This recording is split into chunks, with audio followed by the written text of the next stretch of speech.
Greetings. Welcome to Wake the Dead. Today we are continuing with our with William Ramsey speaking about the Manchurian Candidate from fiction to fact. Today is part 6 and we are joined by our good friend Hans Utter of the Resonant State. Welcome Hans. Hi, Sean. Great to be here, and just want to shout out if anybody wants to give me a donation. I have my chair I got for $1.50. It's extremely uncomfortable, so I could really use a new chair. Like But what?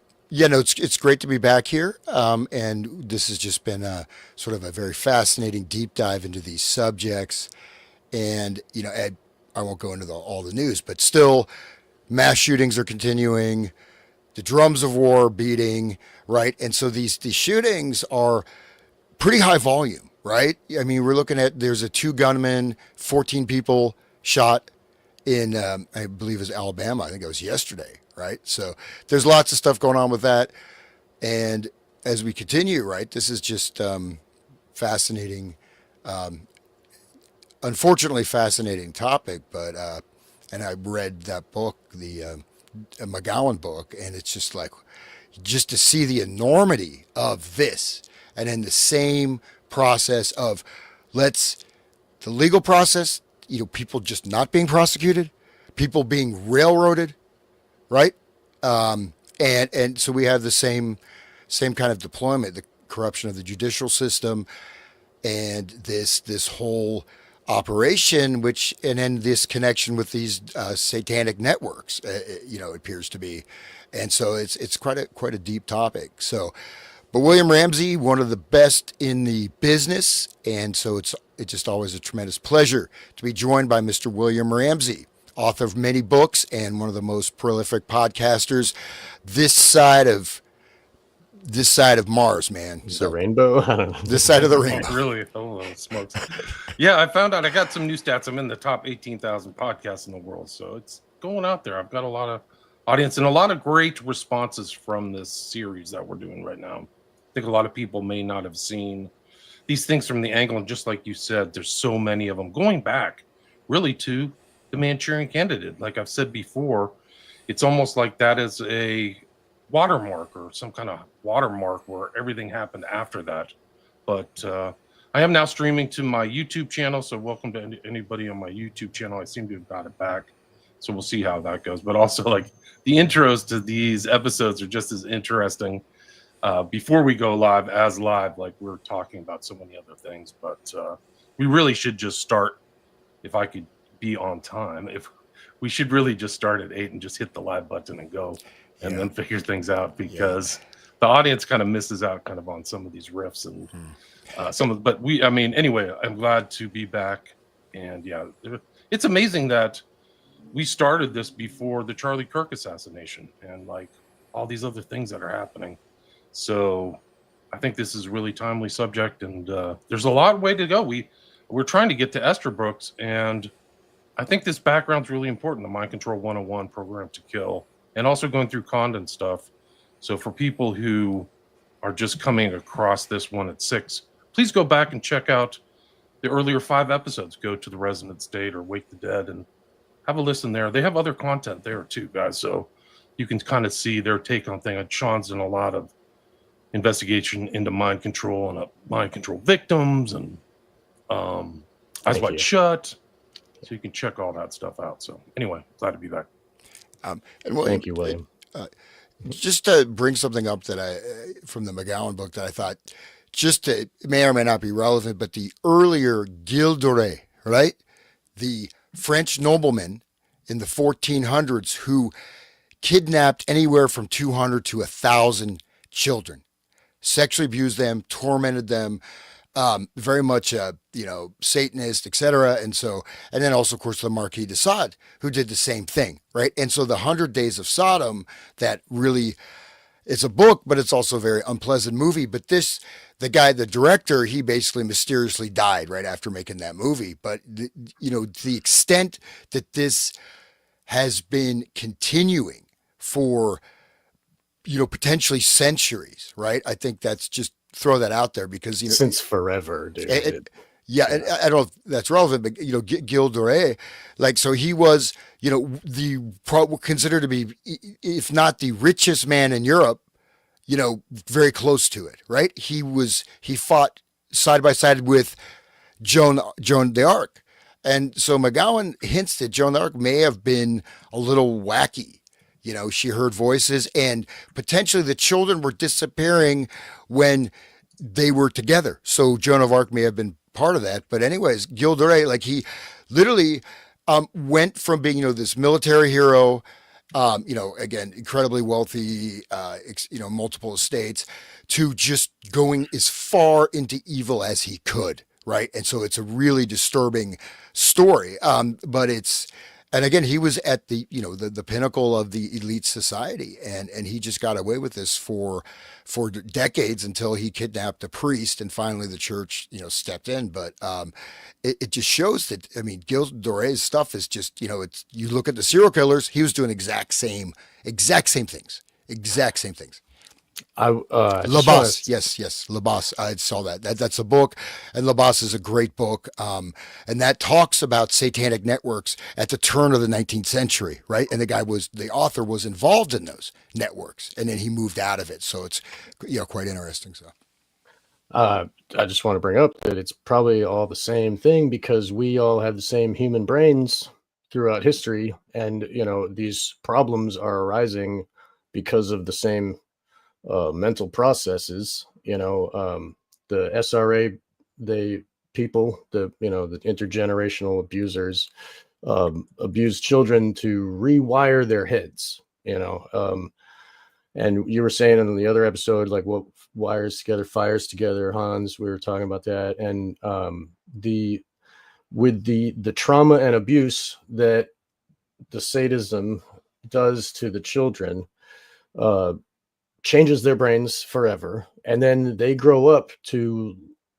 I don't know if it's just that, or if it's the gradual letting go of your conscience that we talked about on my show. I talked about with John Euler, about how, like, it's a stepwise negating of your own conscience, and then eventually you get to this point where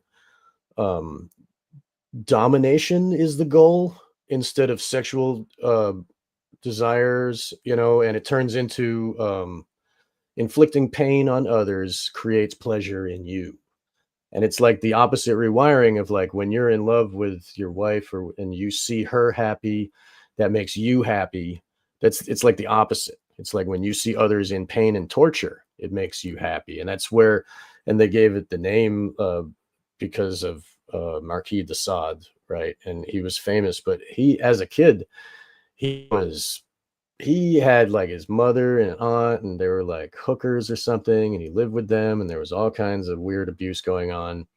And then he grew up to be different, and then they put him on the top of the pedestal, like, he's the guy, yeah, like, he's the model of the psychopathy, and so they named the whole phenomenon after him. But still, it's the same problem that of creating psychopath through abuse. Like, the SRA has the abuse, and then they give a little bit of love and bonding, and that bonding creates the Stockholm syndrome type shit, so that then they will follow orders, because, oh yeah, they really love me even though they whip me, But if they don't have the bonding, it just creates psychopathy.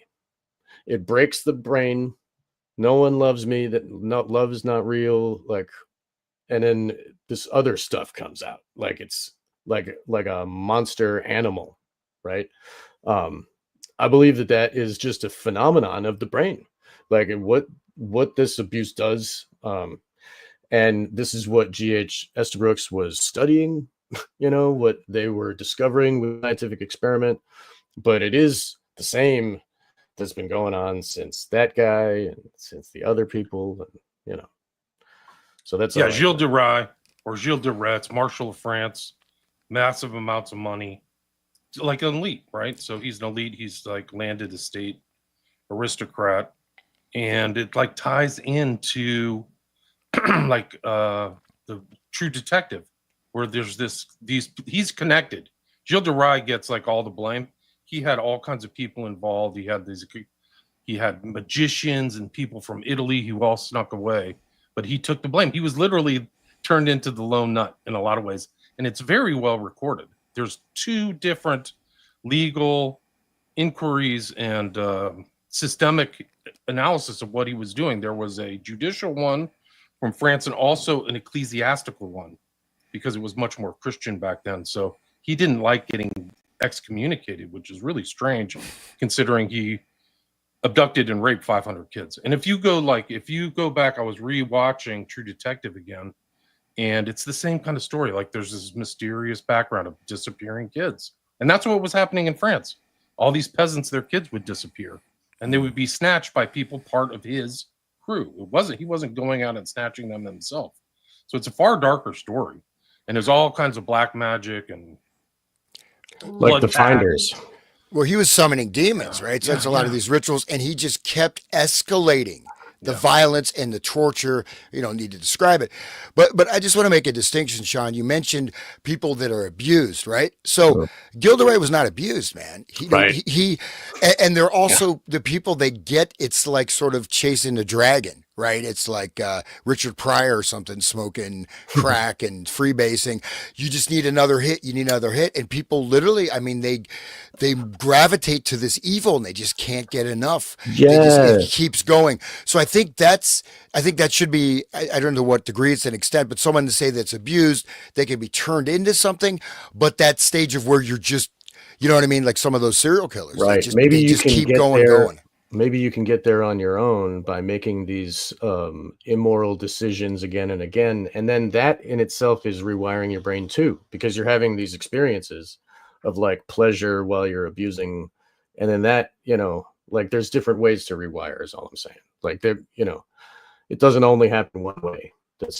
And I agree with you. I think that's true also. Okay. Power though too, right? He was doing rituals initially. He got into magic, got into alchemy, sorcery, and then just kept escalating. And so a lot of the initial murders, some of them were just based on ritual stuff, right? You need a skull bone, but then it just kept. Once that started, it just kept going. It snowballed. Right. He would incinerate the bodies and ashes and stuff like that. But he was also kind of he would have these huge kind of parties or festivals. Like, it's really weird. The backdrop of it is almost like he would prodigiously or profligately spend money on these huge things. And that's why he kind of went broke and had to sell stuff, is because the backdrop of these rituals was like ostentatious displays of wealth and power is really something else. And like for back then, the Marshal of France was the top military guy. There wasn't like, Joint Chiefs of Staff. He was the head military leader of France. Some of these depictions are something else. Like, wow, blood of his laboratory. I've actually read. You can go to William Ramsey Reads history books and see all the stuff that I've read, because I've read the ecclesiastical treatise about this case, and so you can just listen to it if you're interested.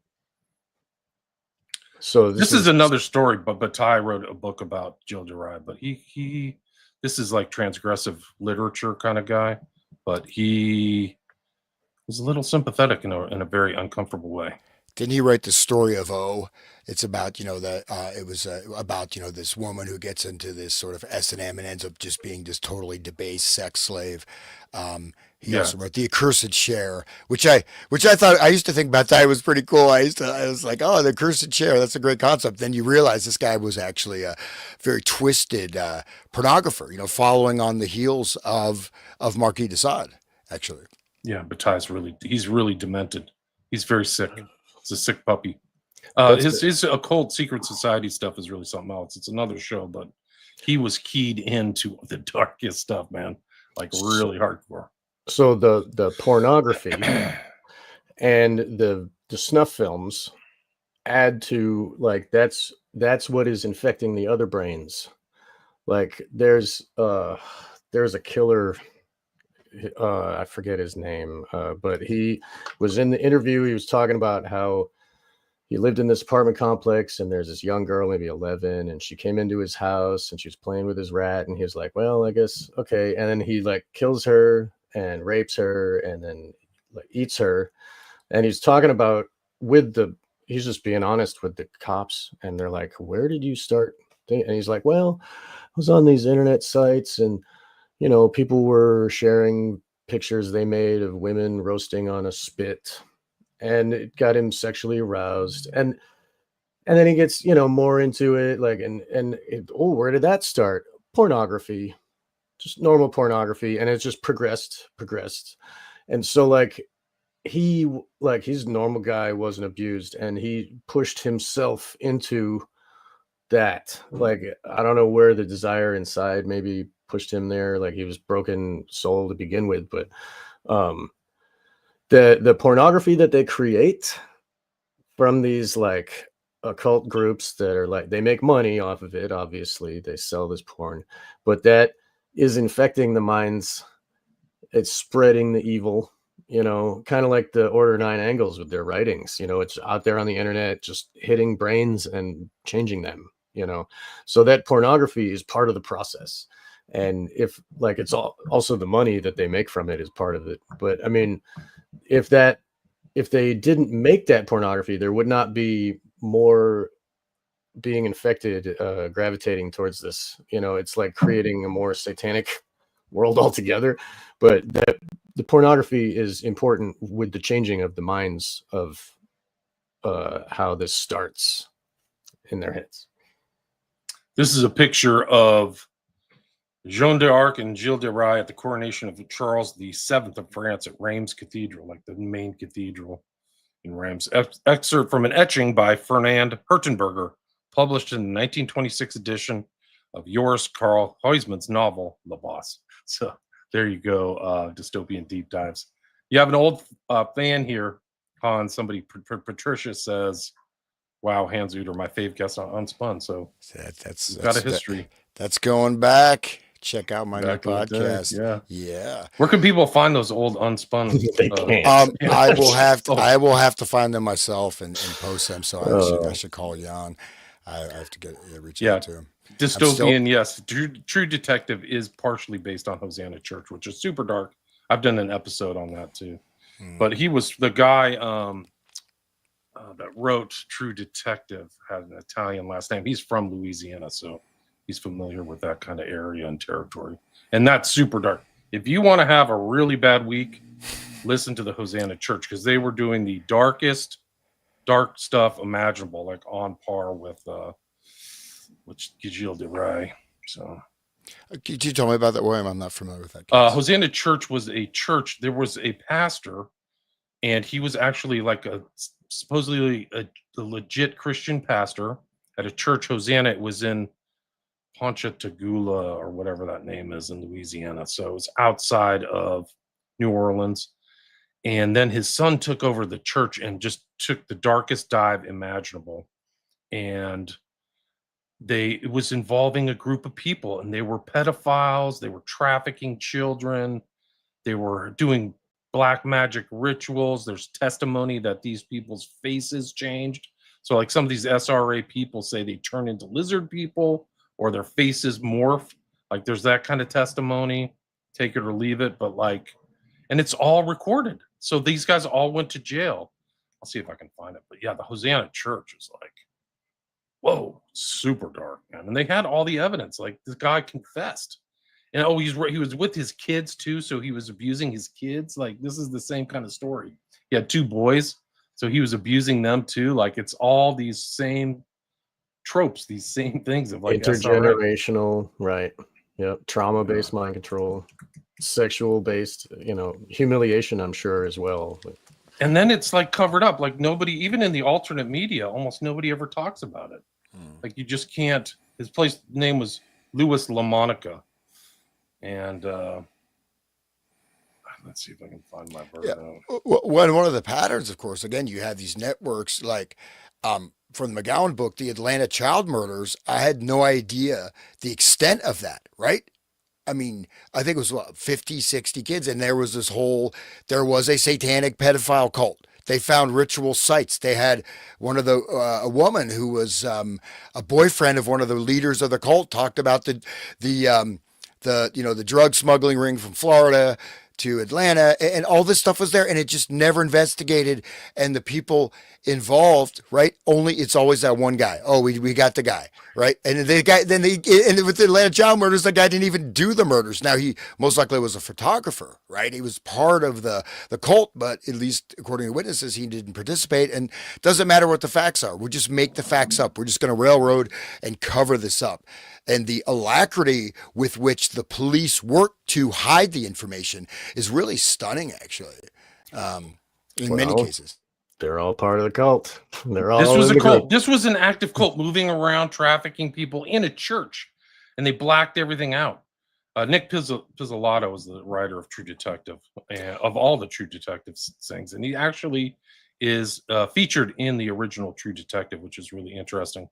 But this is Ponchatoula, Louisiana, was the site of the church. So this stuff happening in churches is another common theme.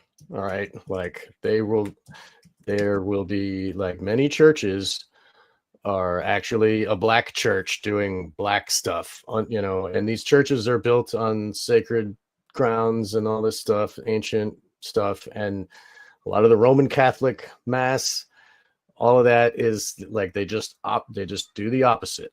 If you look at Eyes Wide Shut, he's got the thurible, they got the robes. It's just like Catholic mass. Even the OTO is like their mass is like basically from the Roman Catholic, right?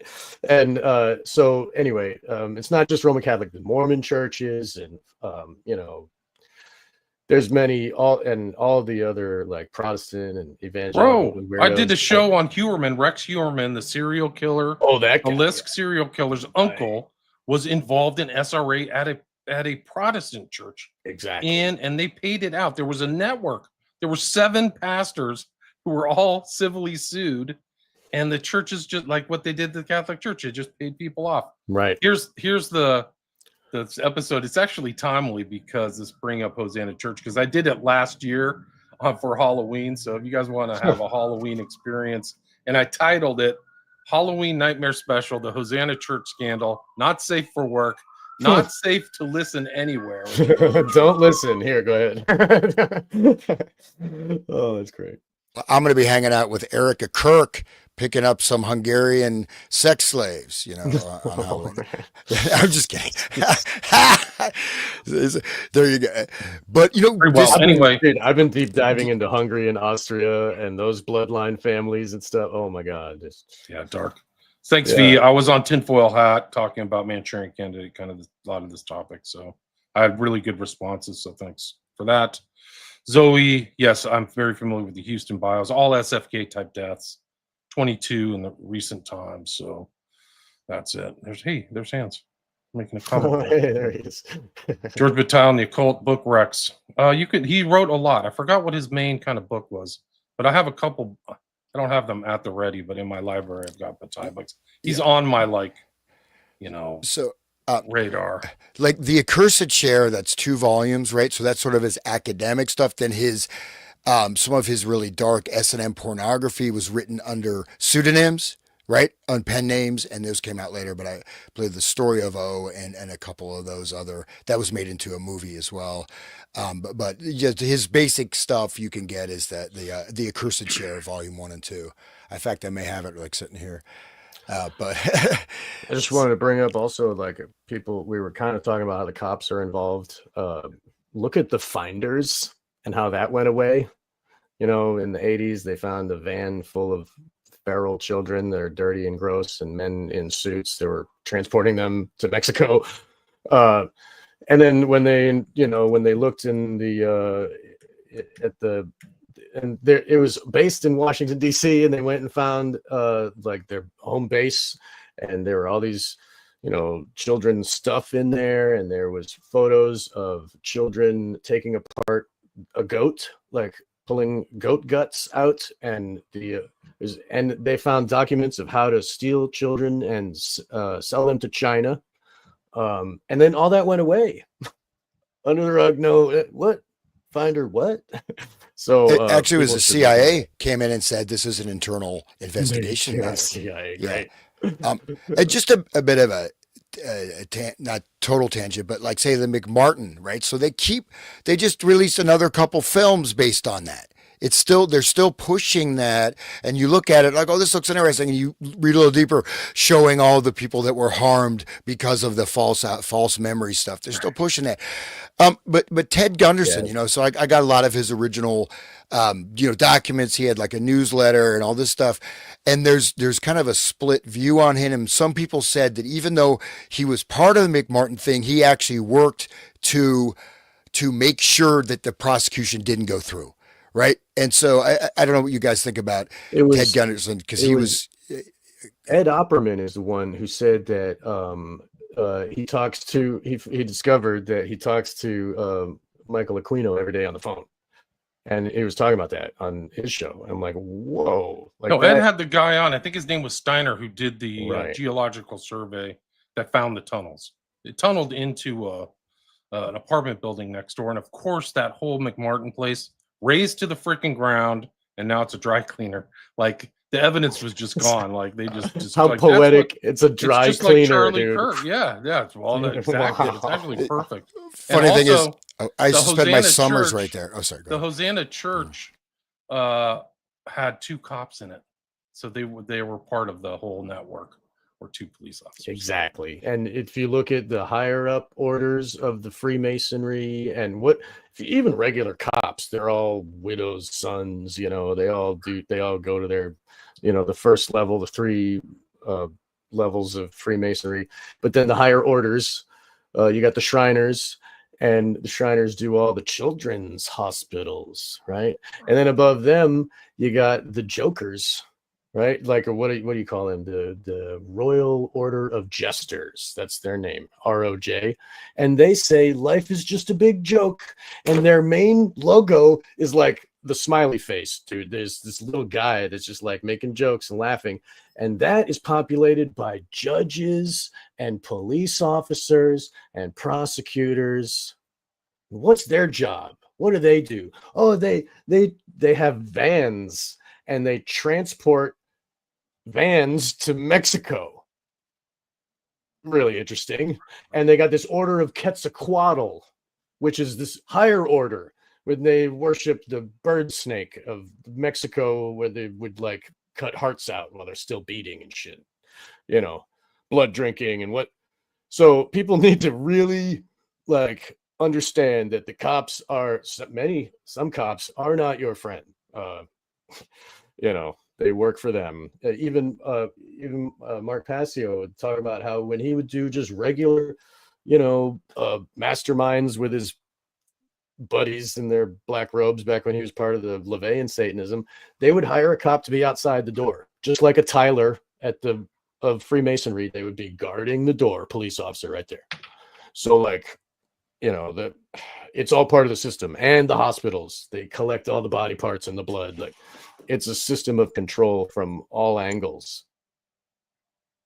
All right, I'll let Hans take that. What do you think of that, Hans? I was just saying that I actually was in, so my family, you know, we're from Long Beach and Manhattan Beach. So I actually was right there at when the McMartin thing happened. I was there in Manhattan Beach. And I just, you know, honestly, maybe it's just like, I just actually remembered that now because it was going on. So yeah, my family's all that area, but right there, and there's this big, you know, that whole thing was going on. And I remember being yelled at, like, don't go there or something. But anyways, just a weird thing. Luckily they didn't send me there. But at least not that I remember. But that satanic panic made people, everybody was afraid to leave their kids like at a store. You lose your kids because some Satanist might come and take them. You know, Oprah Winfrey had like Aquino on there, and they were talking about all that. You know, it was like invading the minds of the people. Were very scared at that time, and I can understand why your parents would be like. Plus, it's right happening. But yeah, that, like, you know, be afraid and don't let your kids be out, you know, in the neighborhood, and don't like get in a car with a stranger. Like, that was all really pushed hard because of that satanic panic, right? And as it should have been, we should always take care of our kids. But you know, that it was more, it was, they were using it for the fear as well as covering it up, like kind of like 9/11. There, you know, it was a fear event, but then they were also covering up what really happened, you know, at the same time, like to send us into this spiral of like, help, you know. But you should remember though too, it was one of those kind of left right things. So the educated people think this is a bunch of conservatards that are freaking out, right? Oh, of course. You know what I mean? There was, you know, and you have Zappa, you know, he was, you know, talking to free speech, PMRC, you know, there's a lot of stuff going on. So there were two sort of opposing polarities, right? And so this whole thing of this just being a bunch of wacko, you know, not wacko, but, you know, just ignorant hillbillies or whatever you want to call it, right? The deplorables. Basket and then you have educated people and this is impossible. But then, of course, the reality is these things are so unbelievable. Like you look at the whole Franklin scandal and you look at that stuff, it's hard to believe that this is actually happening. But then it's easier for us to just say, no, that can't be true. And then it protects our own consciousness. Like nobody's doing that to children, right? It's so, like, I'm sorry, I interrupted. I'm really an a-hole. I'm sorry, everybody. I'm sorry I interrupt someone. All right, so let me get back on track here, please, William. We're interviewing you. Sorry, we're like the worst hosts ever. I'm following up on John. I'm trying to interrupt more than John. I can't do it. I'm just kidding. Go ahead, William. Oh, it's all you. Well, I'm just trying to find this article about this guy, LaMonica. Followed by 8 members, central, all but one held without bond. Use of a church, close-knit relationship among the members, and victims unlikely to report abuse. Edward stopped short of saying the cult consisted of devil worshippers, but some defendants told investigators devil worship was the reason for their participation. Right. Edwards added defendants and witnesses also gave statement a dog was sexually abused and at least 2 cats were sacrificed. 24 computers, so it's a lot like the Finders. Tons of computers, like are they making child porn and selling it? And then LaMonica and his wife Robin also faced allegations of having sex with children in their home, but they didn't mention in this he was raping his 2 boys. Like just crazy, just absolute craziness. So yeah, it doesn't matter if it's in it. Like it'll happen in a church, it'll happen everywhere. You know, there's no place safe from this kind of crap. Like the church only helps to hide it. You know, it only helps to occult what's actually happening because people want to think nobody would do that, especially not a priest. How could they? You know, in True Detective, if you remember, the main character, kind of the driving force in the occult investigation, is McConaughey's character, but Rustin Cole. But they tried. The whole thing is they think he's the one doing the killings, right? That's the whole interrogation motif through all the things, is that they think that he's doing it, but there's a mysterious death of he meets Tuttle. He's got a neon cross, which is a perfect symbol for that kind of Christianity, but it's the kind of insinuation through the thing is that McConaughey gets pissed off and kills the priest. It's not stated outright, but he has a mysterious death. And then McConaughey's seen at the crime scenes. Like they have pictures of him at the crime scenes. Like, what's he stalking the crime scenes? It's because he's been following this group of, you know, occult killers, child killers for decades. It's really good. Watch it again. It's worth it. See little, you know, you pick up little pieces that are in there that you may miss the first time. Yeah, it's really well done. The first one's the best, I think. All the other ones are just trying to capture that what the first one was. Yeah, right. And also the church things. People should listen to Max Lowen. She is an experiencer of SRA who was abused under the Vatican, under the catacombs, and she witnessed babies being killed and eaten, and the demonization of the priests turning their faces, changing, drinking of blood, all that stuff. It split her mind, and you know, she has a podcast now. Unbroken.global is her website. Everybody should check her out. She's very smart and very compassionate, awesome person. Yeah, hopefully I'll gonna try to get her on my my show, but she's great. I hope she does. But the thing is, though, again, we have to see that there is this overarching, there's connections, whatever level, people are at. There is this movement. I've been going back into like John Robinson, from 1790s, writing about the Illuminati, and who was actually around that, that whole thing, and this idea of this global process of destabilizing the entire culture in the world, right? So there's a big goal, right, to bring about the rule of Satan on earth or whatever. So, there is some overarching connections of this, and then again, you're saying like the pornography, how that affects the brain, and then pushing cannibalism, even pushing serial killers. Oh, it's cool to be a serial killer. Wow, that's pretty cool. You know what I mean? And so even the way that, say, Richard Ramirez, like people, were, idolizing him. Madonna is like, oh, he's great. He's like the pure spirit. He's so free. Seriously. Sean Penn was a big fan of, the Richard Ramirez, and these guys, so it's really, it's hard to kind of wrap your head around it, but I don't know what you guys think about this.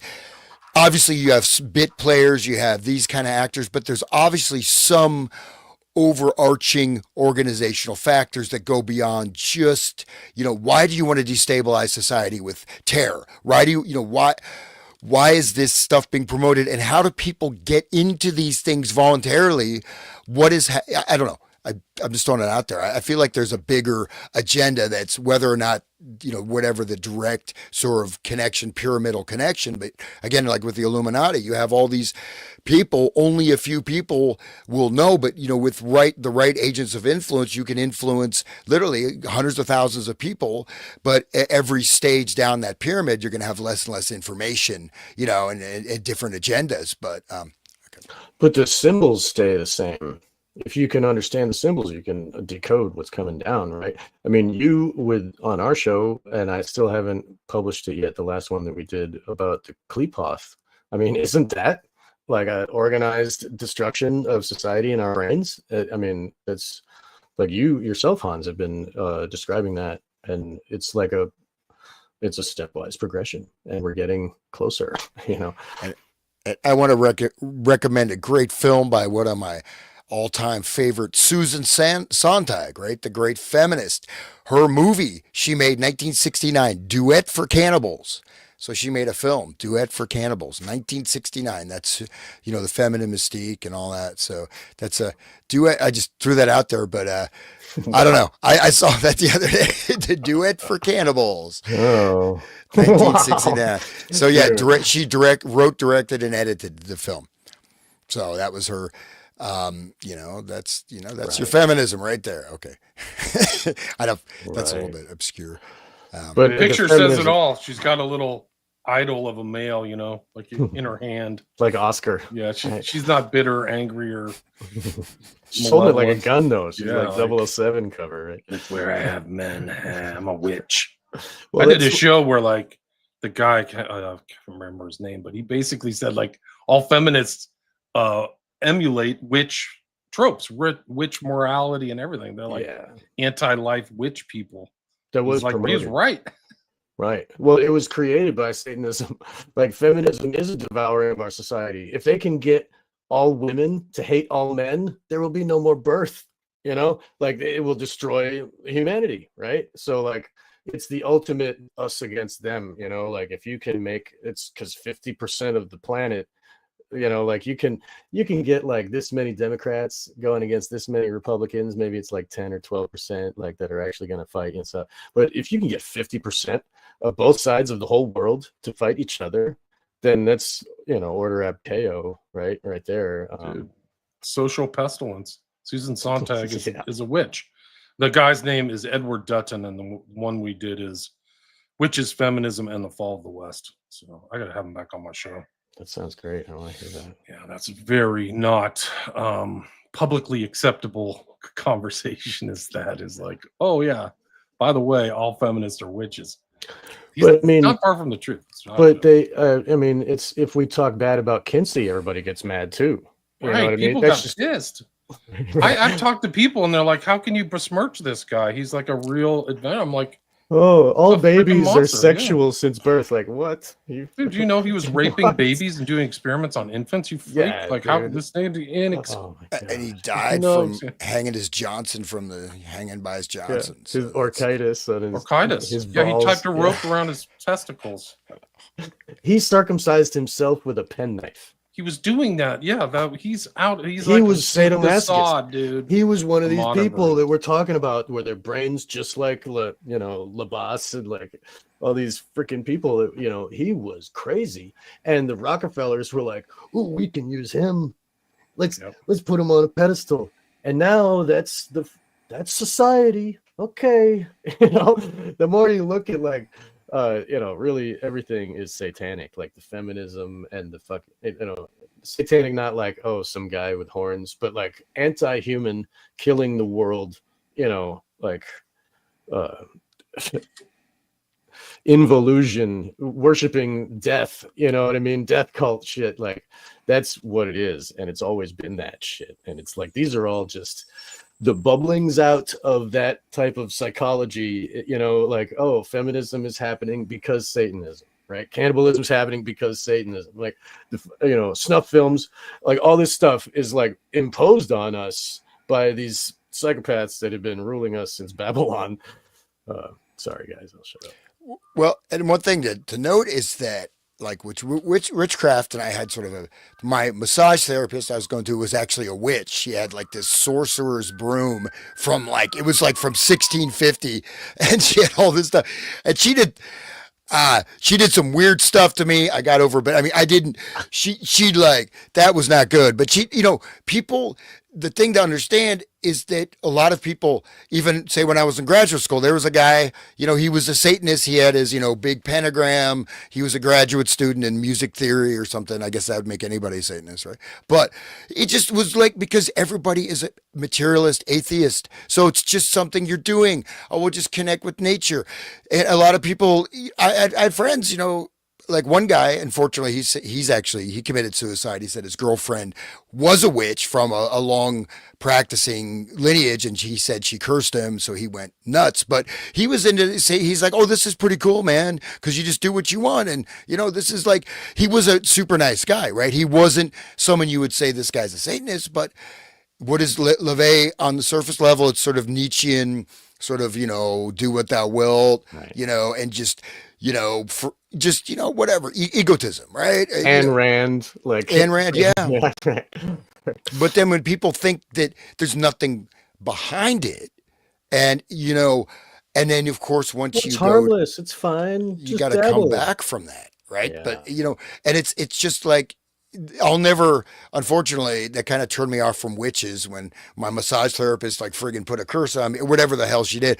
But I mean, it's weird, right? I just thought, oh, she's a witch. Okay. I just thought, but no, I mean, she was, she had her coven she was part of, and had this land, and they had these rituals, a place called Hocking Hills in Ohio out in the woods. And man, it's like, wow. And, there's this stuff is there, and you do need, I'm just throwing this out there. You do need to be cognizant. Not everybody, even the people you think maybe seem nice, other forces can come through them. You don't need to be wacky or this or that. But the fact is that if you're not conscious of this, and you're not conscious, especially if you go to a certain level of knowledge, right? Or a certain level of public speaking, or just a certain level of however you're living your life, you can get things, that will come to you. People will leave things in your house. People give you gifts. You think this stuff doesn't have any effect. It sure as hell can. And it's not just psychological. So it just means, it's like anything else, once you understand it, then you can take care of it. But if you ignore it, which I regrettably, I did, well, okay, it's nothing. Does it just, no, it's not. In a lot of, unfortunately, these women are like very frustrated, some of them, and they will take it out on the man, I mean, sorry to say. We don't want to be hating the other half of our species, though. That adds to the, the I love women. divide of the feminism. I love women and whatever, worship the goddess. Just don't cast black magic spells. Yeah. Well, they're doing what they wilt, and they don't care, right? And that whole thing of like, they take the first half of Crowley's thing, do what you want, and then they leave love is the law. Like, you gotta love everything and everyone, and then love gives you your will. If you trust that, then you're a good person.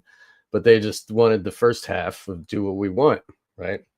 I can be God in this world of my own God, and I can create my own rules. And like, it's a selfishness, and to the point of like, what is this? Marquis de Sade is being pretty selfish as he's like abusing women and killing and whatever.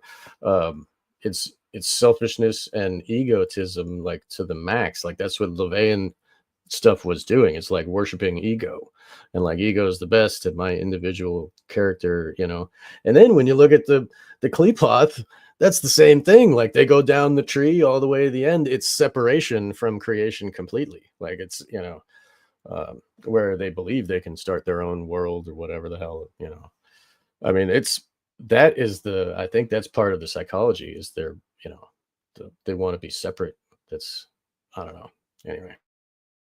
Yeah, and I'll let William go, but I mean, one thing, because I spent so much time in India, or whatever, is that, you see, like, so they have on the books, black magic. You can be convicted of the crime of practicing black magic, right? So they're much more, in general, they're aware of these things, and, you know what I mean? So it's not considered whatever. It's not, I'm trying to freak people out, but it's like, well, if you just think I'm in a materials paradigm, this is all psychological. Maybe a lot of things are psychological, certain things aren't. So if it's kind of like if there's a Somalian gang down the street for me.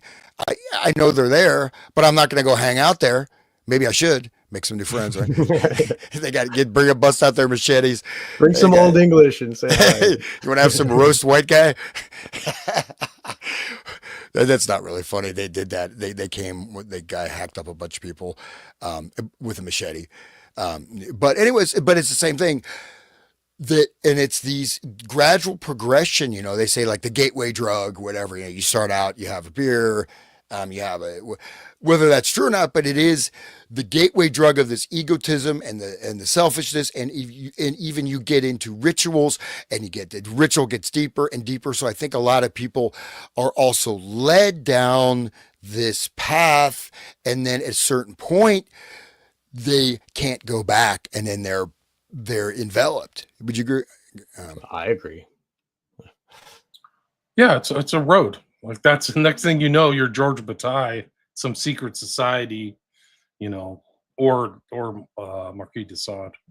Really good movie based on 1,000 Days of Sodom is Salo by Pierre Paolo. Yeah, that's what he mentioned. That the other title is 100 or 1,000, 101 or whatever. Well, the movie's based 120 on days. Yeah, that's sick. But it's also based on Italian. Through it, I was like, okay, I've downloaded the thing, and I clicked through, and I like, gross, disgusting.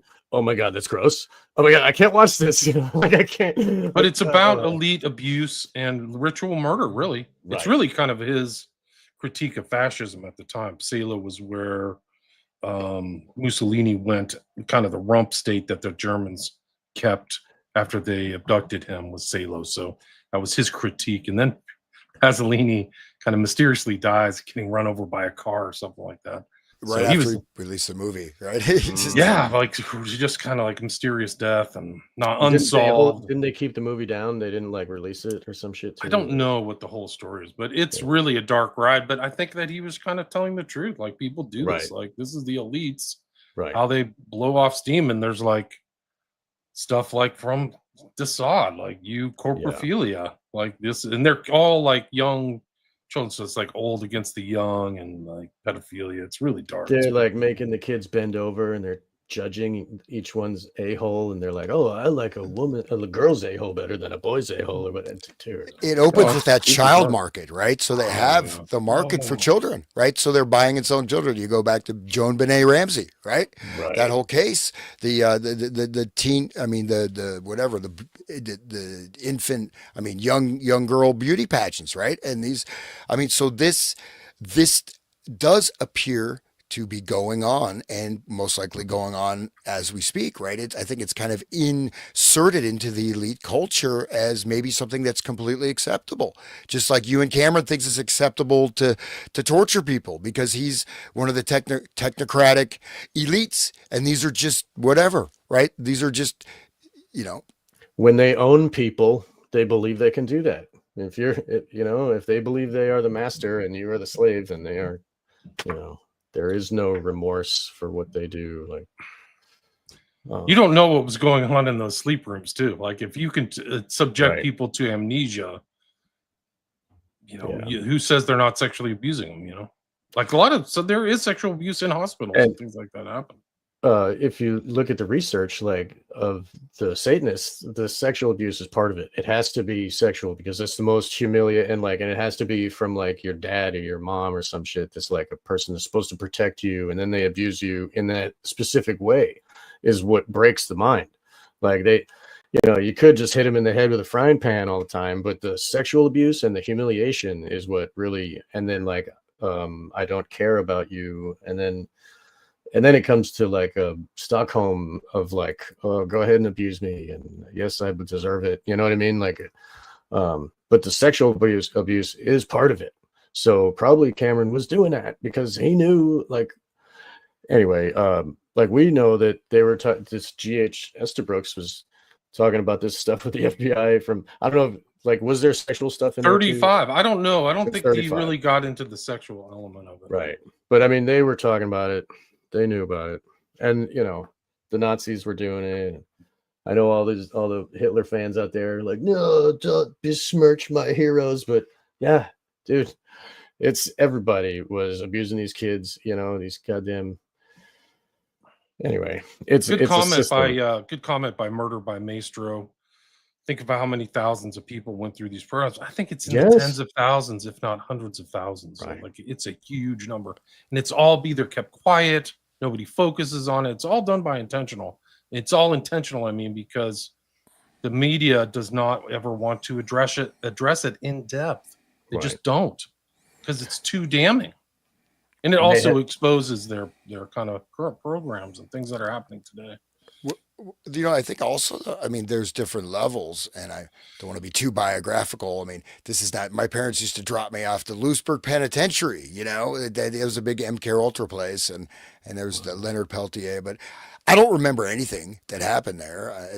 Hopefully nothing happened, but I mean, there's things where, that you get these inputs, right? Or even just the trauma. I mean, look what's going on in the schools now with the transgender stuff, and what they're doing with the social stuff, and the promotion, say, of this Lord of the Flies, mentality. I mean, look at the books you read. Like, we have to read a book called Go Ask Alice. You familiar with that? So this is a diary of a girl who just goes insane from taking a bunch of LSD and whatever. This is reading this in, middle school, and then Lord of the Flies, Catcher in the Rye, right? These are like, and then they hung I lack on your chest with that paper plate you're talking about on my show, dude. Maybe I'm an MK Ultra victim now, but so that was, but think about that. Catcher in the Rye is even darker. It's getting darker because I looked into, I think somebody made the comment on our last show that one of his wives in the 50s was close to Henry Murray, who is the guy who tortured Kaczynski. And that wife was like with Murray in the 30s, before Murray did The Mind of Adolf Hitler or any of that other stuff, or the Kaczynski stuff, who was 16 at the time. If you remember, they got him young, like a genius young guy tortured. But that overlapping connection between Salinger and Murray is mind-blowing. It's incredible. And it brings Catcher in the Rye in a completely different light once you actually know that he's hanging out with Henry Murray's he's married to Henry Murray's wife. Like, they're hanging out for years together, like decades, doing all kinds of like, experiments, psychological experiments. She's a psychologist too. And so you see that psychological depth in Catcher in the Rye, and then 65 million people read it. Crazy. That book, though, I mean, these are documents that, he was part of the OSS, right? Bateson developed a schismogenesis model using weaponized anthropology during World War II. OSS, how to create societal divisions, right? And Salinger was part of OSS also. And part of this was this type of media inputs, right? How do you there's different type of vectors. You can input, if you look at a cybernetics model, you're inputting an information stream in order to generate a type of governance, right? So you can look at that Catcher in the Rye as an inputted stream into the cultural milieu that is actually the book itself. I mean, it is, I think it's not a normally written book, right? It is written in a way, and you can find this a lot in sometimes of these books that are, sort of deployments of studies that are put out in a popularized form. There's things that are written where you read and your mind kind of blanks out, right? Right. And this is set up there. And this is, you can find like there'll be a couple sentences or a word doesn't make sense. And you realize, I missed that paragraph. I didn't catch that. Or they're meant to be read almost on a subconscious type of programming way, right? So you know what I mean? Does that make sense? So and you find that in a lot of things, even of course, Aldous Huxley, H.G. Wells, tons of his stuff, right? The New World Order. H.G. Wells, all these books, The Time Machine, all this stuff, and his, of course, Fabian Socialist connections. And so this is an example of literature. And then you look at, say, the pedestal, right? Catcher in the Rye is on a pedestal. It's, why do kids read this? And my son, he started wearing this Holden Caulfield hat. I said, dude, he's like, oh, it's a good book. I like him. I said, nope, that's going in the fire. So, but seriously, these become, and then especially at the age, this is the mirroring stage, right? You take these people as your heroes. So you think Holden, I feel a little bit disaffected. So I'm going to connect maybe consciously, maybe subconsciously with Holden Caulfield, right? Or any, the Clockwork Orange guys or whatever it may be, right? So I think this also is not as dramatic effect as a direct type of ritual abuse, but it is sort of, it creates a terrain, right? As Kurt Lewin says, a psychological topology, and you create different things and you can create centers you have a single point, you spread that out, you put in different informational flows from media, from education, from this, from that, and sometimes even very subtle, and then add Estabrooks and hypnotic command structures.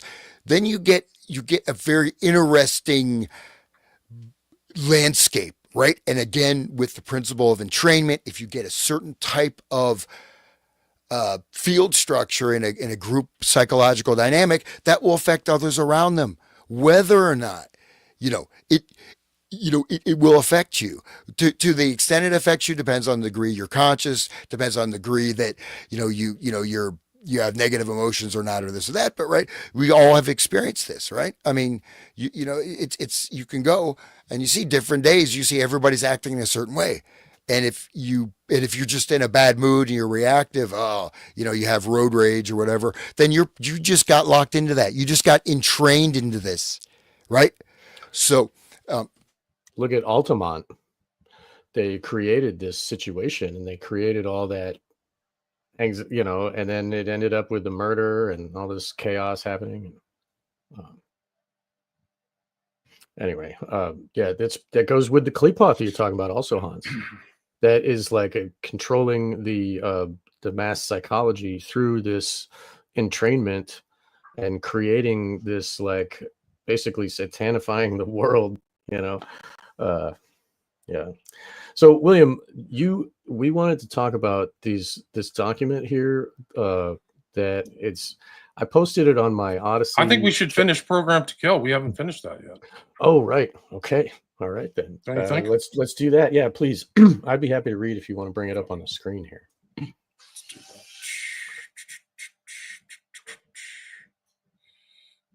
We are at the vulnerability. God, why can't I say that? Of children to dissociative states. That's where we're at. Okay. All right, here we go.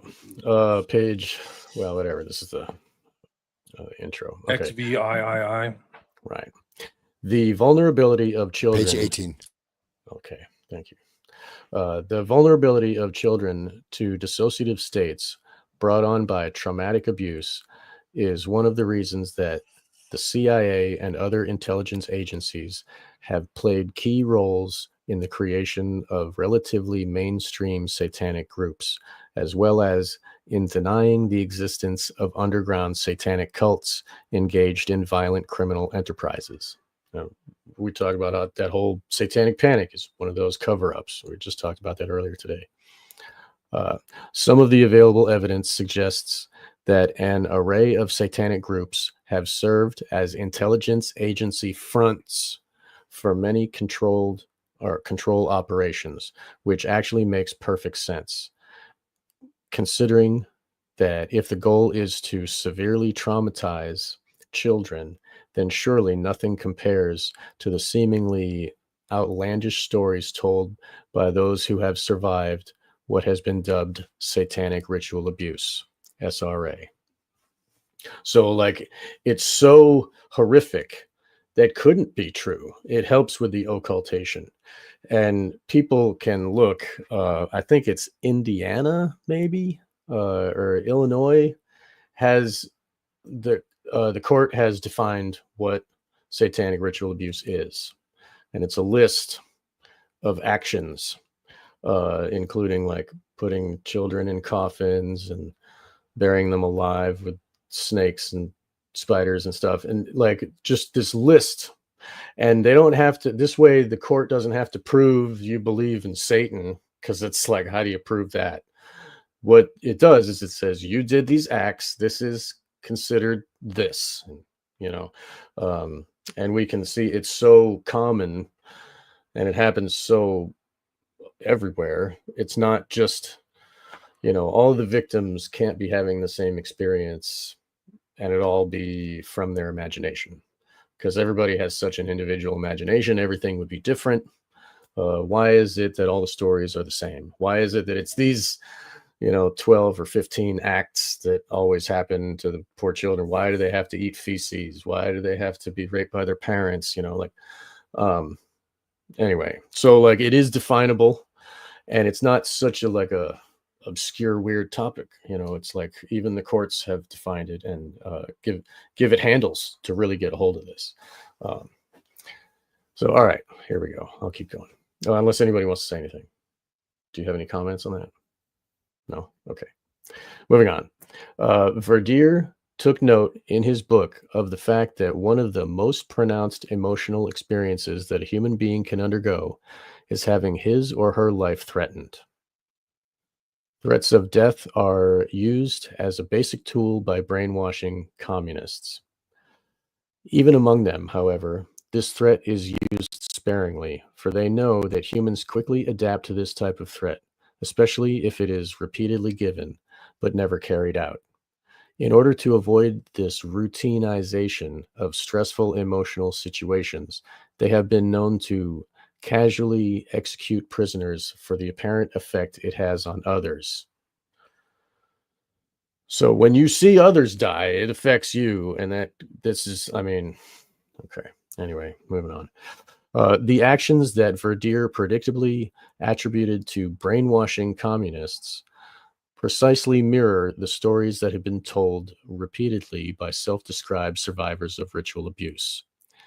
These victims speak of receiving frequent death threats directed against both themselves and their family members. They speak also of having those threats reinforced through their forced witnessing of, and even participate in, the killing of others. A lot of times little kids will have to hold the knife and their programmer will hold their hand on the knife and do the killing, you know, and then that internalizes the guilt into the young child, that forever they're like, oh, I killed, you know, and then that further occults, it further separates their mind. Their conscious mind doesn't want to know they were part of it.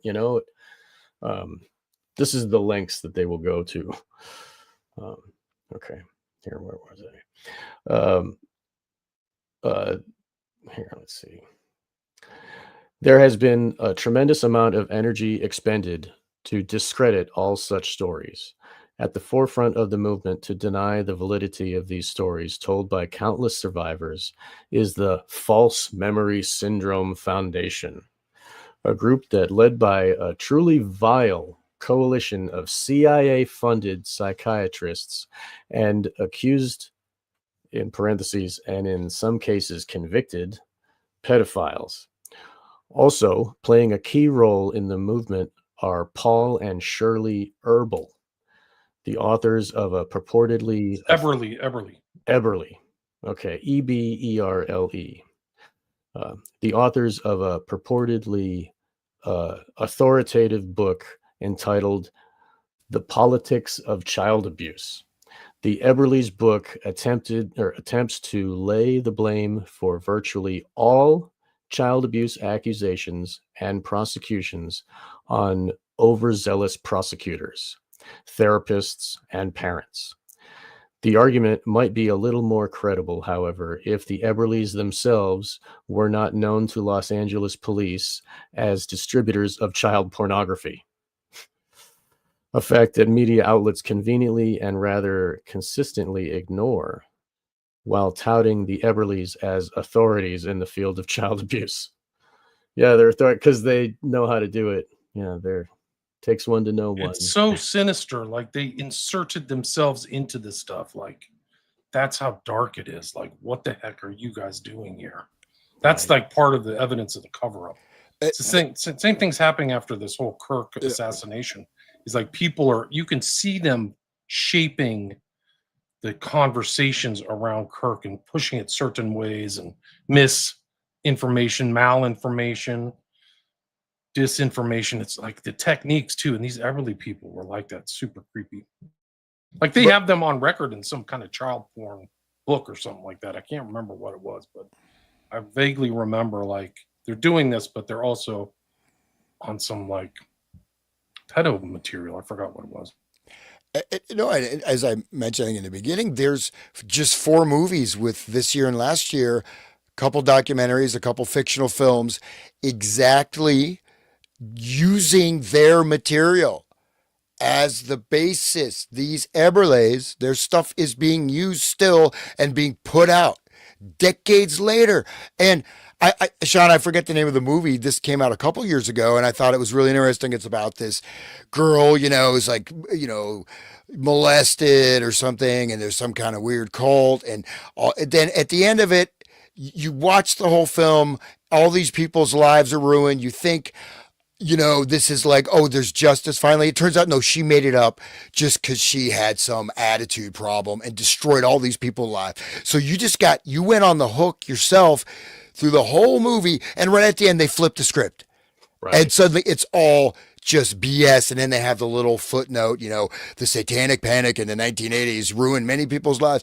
So, but they're still pushing it. Why? Right? Why? Because it still happens.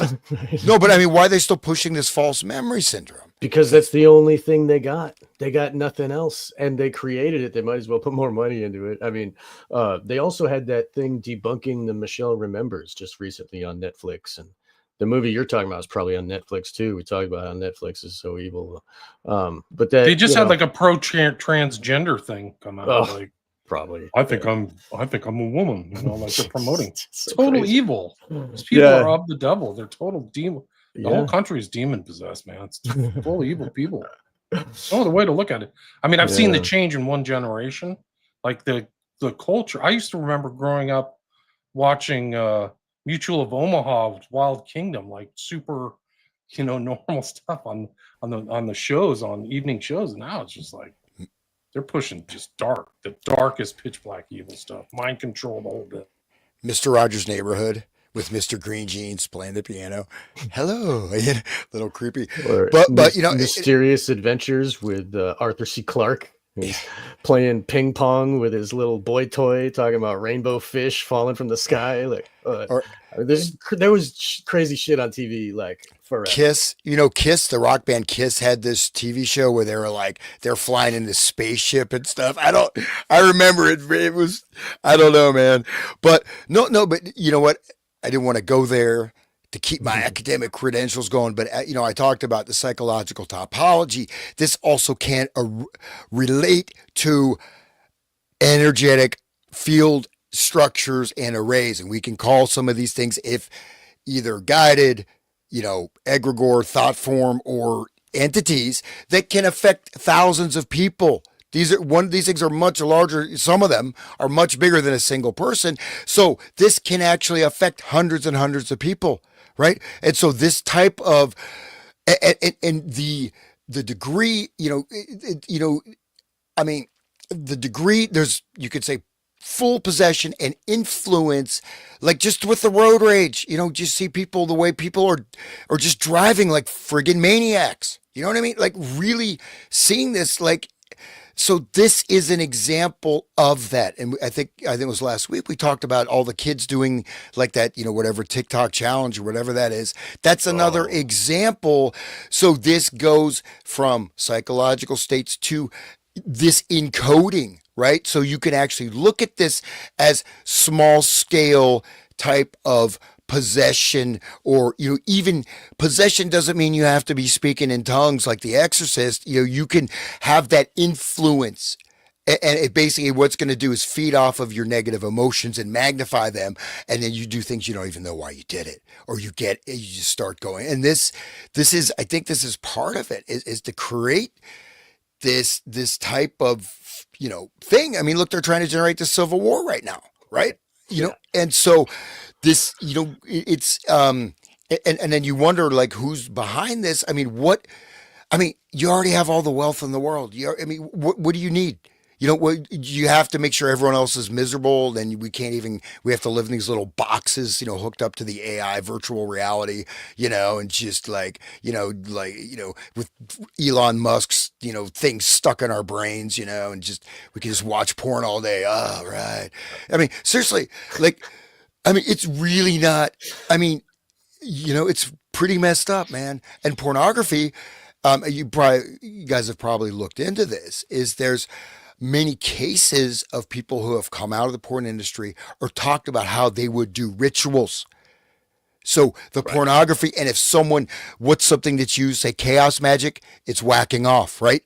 You release the seed when you're looking at the image, and something will come through that. They use this pornography, can be used as a, like kind of videodrome type of energetic portal. So it's all over the place. There was that director from the 80s that got Tracy Lords. He was a Satanist, and he was doing that shit. You should look into that. I forget his goddamn name, but yeah, that dude. He had like an Italian last name. I remember that guy, and there was a couple others who were into the occult. Right. And some of that stuff's like, it's Salo level, like it's super.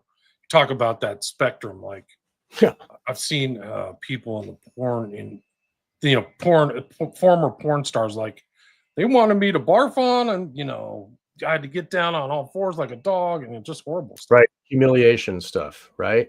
Why would that be part of it? Why would they do that? And why? And then it's going into the viewers while they are feeling pleasure, dopamine. And then there's like kids exposed to that, and they're like, that's normal to them now. There's, some of the stuff that the kids talk about, like, you're like, wow, that's super.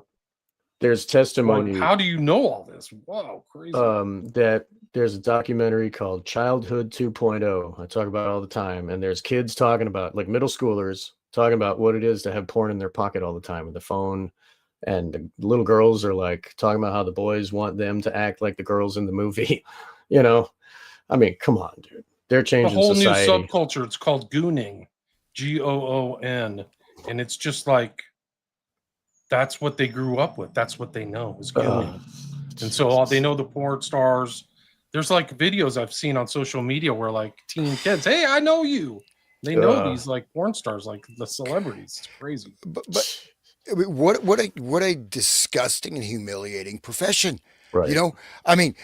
And also, I mean, what a debased. I mean, okay, for the men is one thing, right? But for the women, it really is a destruction of the feminine, right? And it's a destruction of actual love. How can you, yeah, when you're young, and whatever you fall in love, okay, you don't know, it's not like, oh, I want to, whatever, do some, super porn sex with you. It's like, no, you have these feelings and emotions. This is how family structures work. But look at, the Playboy Mansion, right? And there's a documentary like one of these ladies, you feel bad for her, but yet she got into the inner circle and she would recruit other girls.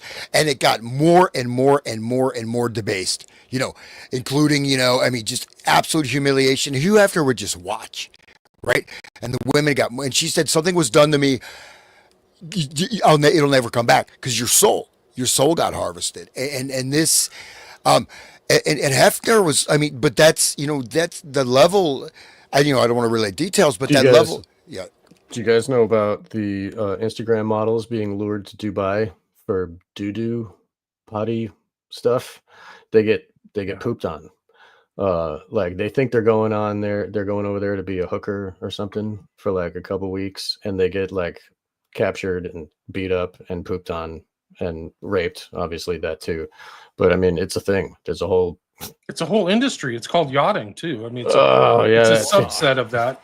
They're rented for the weekend. They go on the yacht and they have to, they have to give away. I mean, on a boat, like anybody who's seen like Always Sunny, the psycho that he's like, oh, just the implication. When you're on a boat, they can't run away. Like, oh, they got to do what you say. Isn't that what Ted Kennedy said? Or probably, dude. He would try to get his women on the boat so they couldn't get out. Yeah, and Ted Kennedy, if you listen to Bryce Taylor, he beats the crap out of women, makes them almost dead, and he can't get it up unless he's beating them up to bloody and almost killing them. Ted Kennedy, the guy who was in the Senate forever. Chappaquiddick. You should have saved that girl. Kopechne should be alive. Right. She was in like 4 feet of water or something. It was nothing. And there's fingernail scratches on the dashboard. Like, dude. No, yeah, that whole story's weird. Some people have tried to like justify that story, but that's like a story of elite depravity and decadence, really, because he just left her to drown. Yeah. And just acted like he walked away and like, oh, nothing happened. They said when he was talking, he was like almost dissociated, like it didn't matter. Like he didn't think that she was dead. He didn't even know. Maybe he was blackout drunk. I don't know. But like his response to it, and it effectively ruined his political career, his presidential hopes. That was it. But what's amazing though is this. We started out talking about Gilles de Rais, right? We're literally having this. These things are mainstreamed. Right? And this is, people are gravitating toward, I mean, you talk about the kids. I mean, what does that do to you? Right? Yes, there's always a percentage. You have a certain percentage of people who are born hermaphrodites, right? You have people that are whatever, I mean, there's some, there's always going to be any population of any animal, anything, there's going to be certain outliers, right? But to mainstream this stuff, which is actually, it is barbaric. It does violence to the spirit, to the mind, to the soul. And what pleasure is there in that? There, you know what I mean? If you have, I mean, but yet this is like, I mean, I'm actually shocked, right? But think about Gilles de Rais. I mean, it's now like everybody's a junior Gilles de Rais, almost.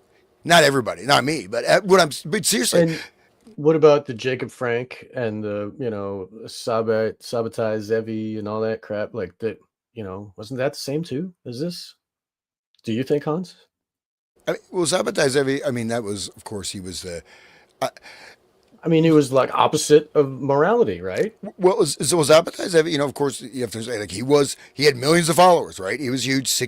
I'm sure everyone knows who he is. 1666, Nathan of Gaza declared him to be the Messiah, and he had followers all over the world, and so he was doing Lurian Kabbalah, Lurian Kabbalistic magical practices. He had manic depressive stuff, but basically the whole idea was that we want to bring God back, and in order to do that, you must do evil, violate every convention, incest, rape, murder, whatever. But it was ritual. The extent to which it went is hard to tell. I mean, obviously, this filtered into. I mean, you have all the elites, coming from Jakob Frank, his reincarnation. Rothschilds were also, members of his church, Catholic Church, infiltrated Islam, Turkey, the Dome, right? All this stuff infiltrated.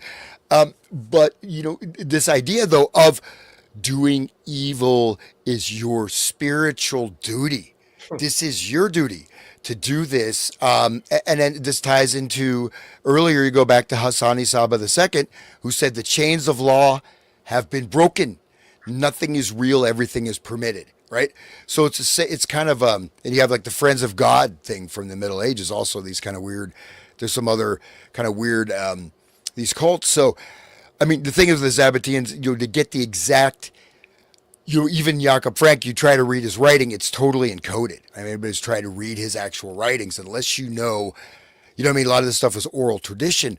But I mean, Zabbatai Zevi, though, I mean, that redemption through sin, right? This became a major, major impact, right, on cultural elites. And still, I mean, there's still, to this day, there's still Zabbatians, hidden Zabbatians in Turkey to this day. They still exist. But especially for the elites, this really, it captured the imagination of some of the royalty, right? It captured the whatever elite society, right? So eyes wide shut, right? That's an example of a type of Sabbatean ritual practice. But again, there's not, at least as far as everything backward. The guy's walking around backward, like left-hand path, and they playing the music backwards. It's backwards, everything, right? So I've been saying this eyes wide shut thing. It's the same as what you're saying. Right? But then the thing is that you have to look, there's the levels, the elites that are engineering this and how they're feeding, and then the dummies who get involved, right? Because they're actually getting harvested, right? Their energies, their spirits, they're being destroyed. They're becoming husks of human beings, right? At a certain point, you can't go back. You go into this debased sexuality stuff or whatever it is, especially if you're abused or an abuser. This gradualism, you're not the elite. You're not, you're not, what I mean? You're just you're the donkey, or whatever. You're the friggin', the Smurf or something. I don't know. The prima materia of their alchemy and the whole society. You're just, you're a golem for them to wield.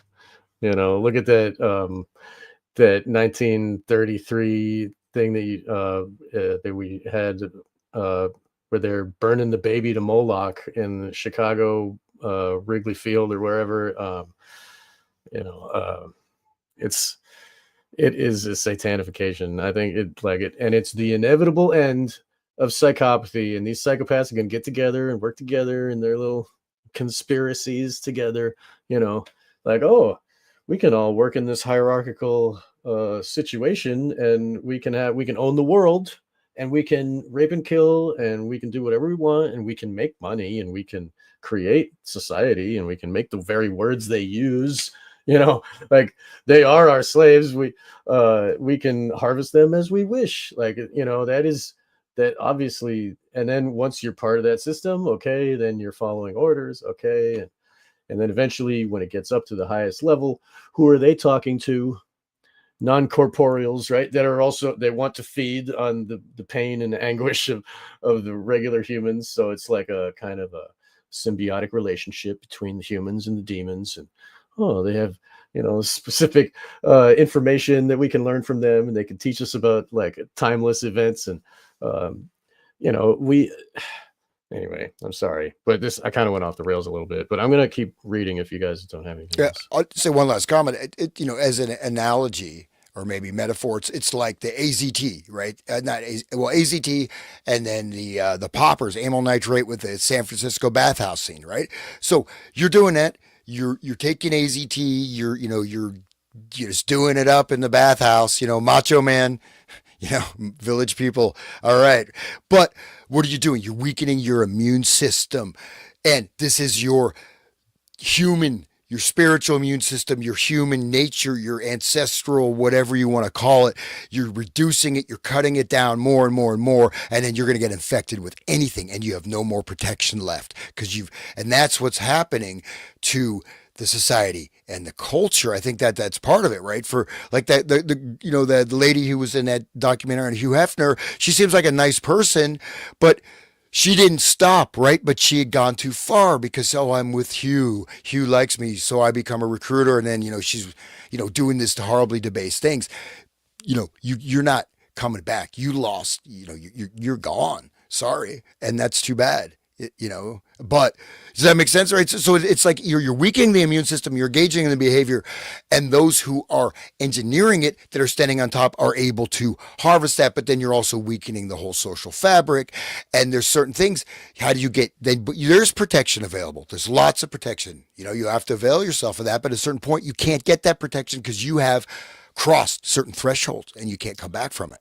Plus, if you fall into the egregor of the evil psychology of the Satanism, then you think it's right and good, and you're like this is our true nature and crap, and so you get fooled into that, and then you are like William was talking about the Order of Nine Angles and how that is spread, and how this it's just a satanic philosophy that is just taken up by people willingly.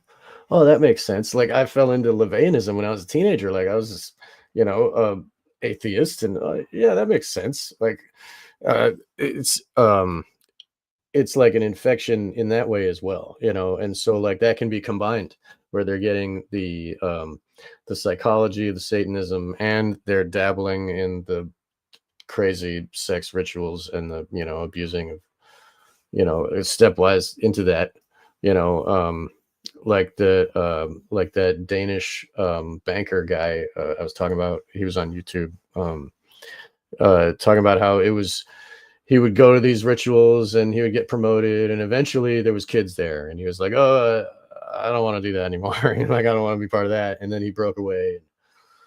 But it's a stepwise thing, and all the while it's training your brain in many ways. Like but the people that accept it willingly are, they get a greased pathway to the top, like look at Bill Clinton. What the hell did he agree to?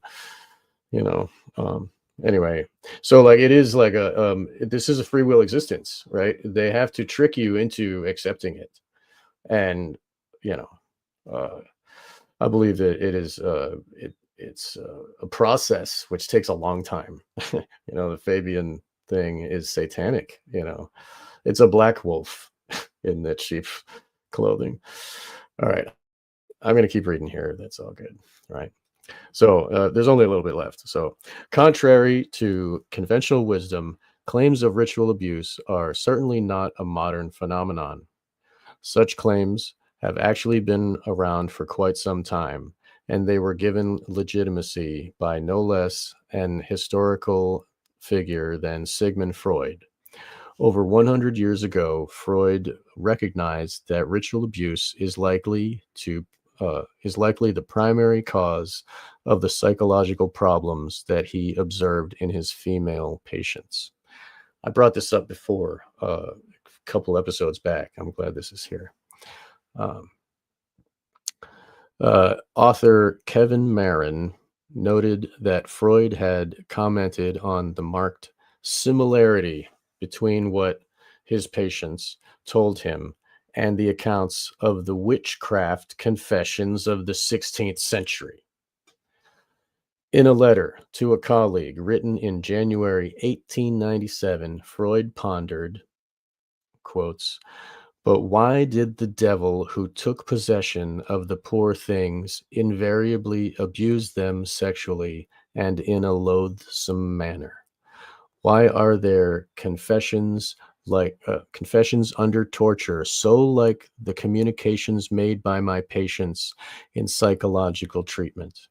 If Freud were alive today, he might well add, and why are the And why are the communications made by my patients a century ago so like the stories told to therapists today by survivors of SRA? Should this remarkable consistency spanning several centuries have attributed to some kind of recurring mass hysteria, or can it best be explained by the fact that, as historians and the Chicago Tribune have noted, satanic cults have been documented in Europe and America as far back as the 1600s? Has there always been something dark and evil lurking in the shadows, only occasionally raising its head, and at which times its existence is denied, its perpetrators cast as victims, and its real victims mocked and ridiculed? To ponder such a question, alas, requires calling into question some of our most fundamental beliefs about the nature of the world we live in. And that is decidedly unsettling venture. Perhaps when viewed in the context of a covert, state-sponsored mind control program,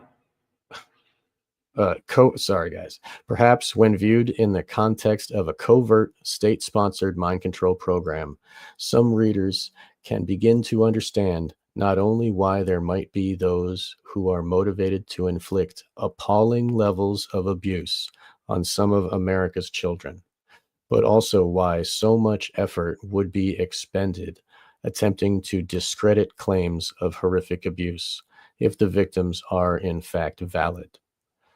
Truth be told, the stories told by survivors of ritual abuse tend to be self-discrediting.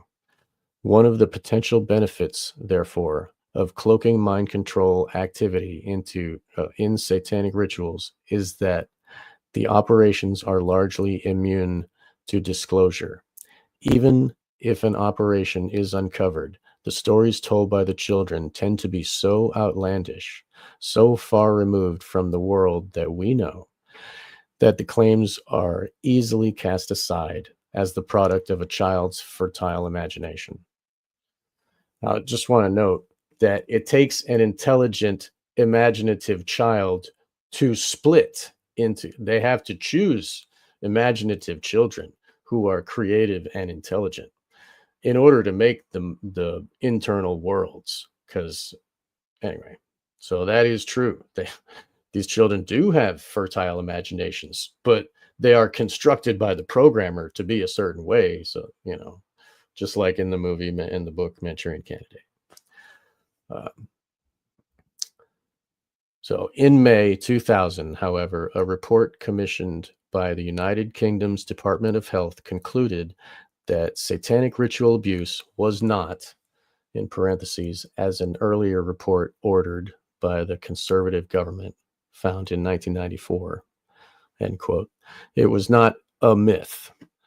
The Independent noted in anticipation of the report's release that a specially commissioned government report will this week conclude that satanic abuse does take place in Britain. It will say that its victims have suffered actual abuse and are not suffering from false memory syndrome, end quotes. And that's, we got a footnote. The timing of the report on this landmark study was rather curious. The Independent published the story on April 30th. So that's Valpurgis Nacht. Valpurgis Night, yeah. He goes on to say, otherwise known as Night of the Witches, Valpurgis Nacht. So that's the night before Beltane. So Beltane is May 1st, along with the summer and winter solstices. Valpurgis Nacht is among the most significant of the occult holidays. That's true. Okay. So one of the primary authors of this controversial report was therapist Valerie Sinason, Sinason, who reportedly had personally treated 126 survivors of ritualized abuse. According to the report in The Guardian, Sinason said 46 of her patients claimed to have witnessed murder of children or adults during ritual abuse ceremonies, that had involved up to 300 people at a time. Some 70% of the reported, if you could scroll, please. 70% of the reported abuse was carried out by pedophiles and the rest by Satanists, end quote. The Independent added that 16 of the victims had also claimed, quotes, they had seen induced abortions or babies killed. Sinison's research has led her to conclude that some children, in quotes, are born for the purpose of abuse and are not registered on birth certificates. Do you want to say something, Hans? Yeah, there's that band from Ohio. They were pretty popular by the 90s, the Breeders, right? Oh, yeah. The Breeders, and that's what they're called, Breeders, right? The Right. Breeders. And so, like, even Cannonball. yeah, great song, right? Actually, I think. But you can even see it in Hollywood movies. Like, look at the new Mad Max there. There's the latest two, the Furiosa and this other one. They got this ruler king that has a harem of breeders that he's breeding super soldiers who are willing. I don't know if I brought this up before, that just jump off the cliff, and just like Hassani Sabah. So anyway, it's still in modern media. The breeders is a thing, and that's what Eyes Wide Shut is. That whole thing, they're being impregnated for the breeding, and then they steal the children. It's a system. And we all talked about, because it's the dissociation is a genetic trait, and so that's why. All right, so getting back to this. Okay, Sinison's research has led her to conclude that some children are born for. Okay, I said that. In a report from February 2000, The Independent revealed that Sinison had photographs documenting horrific injuries to children and the existence of ceremonial sites with the remains of mutilated animals. The same article noted that Scotland Yard had begun an investigation. It is unclear where that investigation led, as it is unclear that the official response was the release of Sinison's study. Media outlets appear to have dropped the story just before the report was issued. Many readers of the press accounts that preceded the report's release were no doubt predispositioned to dismiss Sinison and her fellow researchers as cranks. Where exactly readers were left to ponder was this alleged photographic evidence showing children and horrific injuries. And where is this evidence of ritual murders being performed? As it turns out, shockingly enough, such evidence is not that difficult to find. As hard as it may be to believe, especially for readers conditioned to think that all such stories are nothing but urban myths, photographic evidence of exactly the sort described by Sinison is being peddled all over the internet. And that's what the snuff porn is, guys. Like, that's what a lot of the child abuse porn, the CSAM, it's like it's a organized crime. Okay. But even with such, go ahead. how long snuff films? Oh, these are urban legend. Urban legend. Right. It doesn't happen. Right. Totally think there's already documented things. I mean, it was Leonard Lake snuff films, the guy from Canada, Mignotti or whatever. Gimme Shelter, Rolling Stones movie. They show the guy being killed, right? They're watching the video editing. Right. At the beginning of that, he's going through the, postmodern going, Mick Jagger's in the cutting room going through and watching the killing. That's a snuff film. Right. And then this latest Charlie Kirk, we all had to watch that. Like, that's a right. That's intentional. They could have killed him somewhere else. Right. They could have got him in Arizona or something.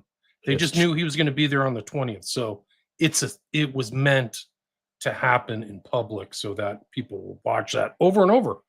like all the researchers are watching it over and over. Like it's all Yeah, they're all studying. Oh, is this the bullet? Is that? Did it go in the front? Did it back? Is this the entry man. wound? Is this the exit wound? How much blood is there? There's no blood. God, they're already doing it. Yeah, they're already like over and over again. Yeah, you're programming yourself. That's what Michael Hoffman talks about that a while ago. Is that some of this stuff, the research actually becomes the induction, right? The information that's released, you're inducting yourself, and you're watching this. And one level, you're also identifying you're being shot in the head, right? You're being shot in the head, or else you're normalizing that, or you get, you know what I mean? Kind of like the Pizzagate stuff that people got really into that. Like, you don't need to see these images. You know what's going on. Just, you know what I mean? Just, because you can get too much into certain things, right? Yeah, don't watch Wake the Dead. I'm just kidding. All right. Please do some liquid coke. See, Freud did liquid coke, and that was one of his best treatments. Why not? Treatments. Anyway, solve everything. Have some coke. Right. No, it's a he called it the miracle cure. Some of his books he wrote, he was completely, and he got there's Miles Davis recorded, I forget the name of the album, but he got this liquid coke. He's like, it's the best coke I ever did, man. But from the medical establishment prescribes that stuff. It's still you get it. Adderall is like one tattoo, link away from just straight up methamphetamine. I was into that as a kid. Anyway, so moving on. It's around. It tastes like LA. sugar because it's like you crush it and sniff it, and the drip tastes like candy of Adderall on purpose. Wow! So that kids do it, and if you look, the new ones are an octagon. They're shaped like an octagon, dude. It's like Anyway, all right. We know about the octagon and the black cube and all that crap. Okay, so moving on here. All right. Citizens fellow research as cranks, as it turns out. Okay. But even with such compelling evidence being widely circulated, many will still be tempered to discount the stories told by the survivors of such abuse. Skeptics are advised to keep in mind the words of Detective Robert Simandl of the Chicago Police Department, in quotes here. It's difficult for us to believe such crimes are occurring, but they are all over the United States, end quote. Indeed, all over the world, as we shall see in the next chapter. And people should know about the Butcher of Belgium, and that whole thing is described in this book too. What was his name? Dutroux. That's not just in America, it's around the world. And the pink ballets and stuff. I posted that on my X yesterday. Okay. So this is Arlene Tyner writing in Probe magazine, July, August 2000.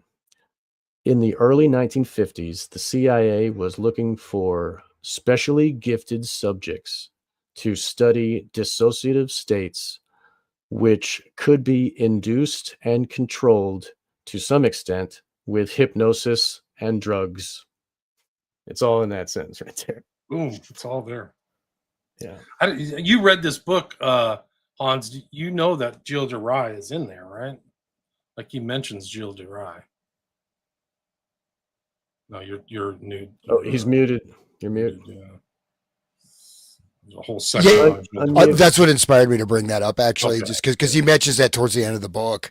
Yeah, man, I read that. That was wow, because it just, I guess I read it relatively quickly, but when you put all this stuff together in one package, right? And like I said, some of the stuff, the Atlanta child murders, I didn't know about, but he gets into this details of it.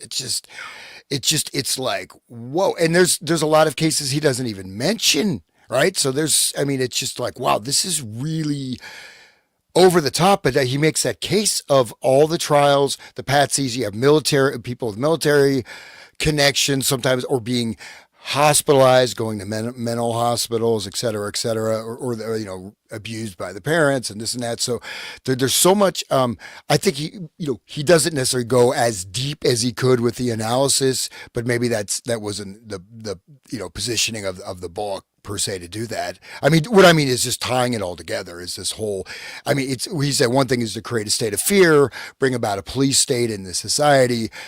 That's part of it, right? But there's other elements, right? And so I've talked about this for a long time, but it's that, you know, the 1960s, that whole peace and love generation, these various shocks. You have the induction that's using the ritual process of, you know, you talk about the liminal phase. You have the initiation, separation, initiation, and return, right? The basic ritual processing, going from one stage to another. And so in terms of these, it's just like chaining these rituals, right? So you have 1960s, you have suddenly this out of nowhere, everyone is wearing these goofy ass clothing and, let's dance like that, you know. Okay, I'm sorry. But the freaks. The freaks, you know, of course, that, and then LSD, and then you have, we're going to change the world, peace and love, boom, over, right? Hard drugs, boom, serial killers start. I mean, really start. They just dial in right there at the tail end of that, right? Right in the Bay Area. And this continues all the way up till the 90s, right? So that's your separation. You went through this initiation, and instead of returning to this world of peace and love, you return to this 1970s, you know, crappy, you know, I mean, 70s were really bad, actually. You know, you think of, if you look at the 70s, I mean, they were a very dark decade, actually, you know, but then the serial killer thing starts, you know, and that, you know, at the same time, you have all the self-help movements. You got, you know, what's it, Earhart, you know, that got all these different, like, kind of cult things. You got, you know, this and that. You know, and all those serial killers, they always ask, "Oh, who else did you get?" And they're, "Oh, you're the lone nut. What are you talking about? Who else?" Like, you know, the guy who talked to the dog or whatever, and the other one, the clown. Like, they all Herkowitz, right? And the other guy that Casey's network. Casey's totally networked. Right? And the Ramirez, the guy with the star on his hand or whatever, like, he thought he was part of a cult network too. Like, according to Corso, a biography, he would go meet with LaVey. That's what he was doing in San Francisco. Yeah. And some of his crimes. They cover that up, of course, but there's all that other stuff. I mean, it's really crazy. So, somebody asked if I interview Radix Verum. I already did. You can check that out on my catalog. We talked about the whole FBI stuff. So that's, I think last year I did it. Yeah, but I just wanted to stress is that, you know, people were terrified, okay, in the entire cities across the country. Like, you have 3 networks, right? You have limited stuff, and people were really, this created mass terror. We're so used to shootings and whatever. I mean, it's like friggin' an atomic bomb. Oh, it's an atomic bomb. Oh, there's a, you know, there's a mob of crazed Antifa. You know, they're cutting people's heads off and cannibalizing them. Okay, you know, I mean, seriously, like, you know, we're so jaded. But I mean, they do it on camera. Yeah. I mean, Zodiac, right? That people were terrified, you know, across the board. You know, with the Son of Sam, right? And all the weird, both Son of Sam, Zodiac, you have these weird media missives, right? So this is also feeding into the collective psyche with these different, I talked about different inputs, right? You're putting in these occulted messages that are going in, right? So there's quite a profound operation, right? And so and then you have AIDS. Oh, where serial killers are winding down. Oh no, I'm gonna die of AIDS. You know, And I mean, the cool shooting is 99. The old Columbine thing started. Columbine, that was a shifting to the next phase that we're in right now. Exactly. Still. Yes. The Roman Emperor Tiberius is infamous for cruelty. According to ancient historian Suetonius in his Life of Tiberius, during his self-imposed exile, this is around the time of Christ, this is like 30 AD, self-imposed exile on the island of Capri, Tiberius would order victims, often including slaves, condemned prisoners, and others who displeased him, to be thrown off high cliffs into the sea below after subjecting them to prolonged torture. These executions reportedly took place at a site now known as the Salto di Tiberio, Tiberius's leap, where he could watch from his villa. So, historical fact. Yeah, they are not like us. You know, their brain. I don't believe they are human. These psychopaths, dude. That's who Pontius Pilate worked under. That's the Roman rule, man.